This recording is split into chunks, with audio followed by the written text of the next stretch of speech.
Ni naiz Jose Mari Olazabal, baina zarautzan danak zeutzeie Paxo bezala.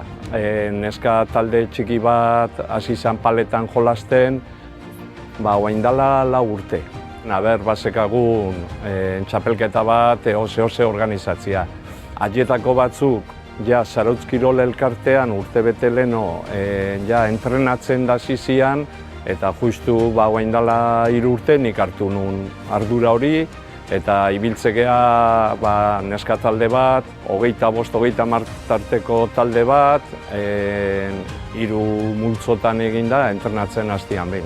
Udaletxetik deitu zienean, saria niri emango ziatela eta zerren gainean zan gainetik ilusio oso handia egin zin. Inda egunekua eta gizarte guztiantzat. Jende asko dau kirola egiten, herri mailan.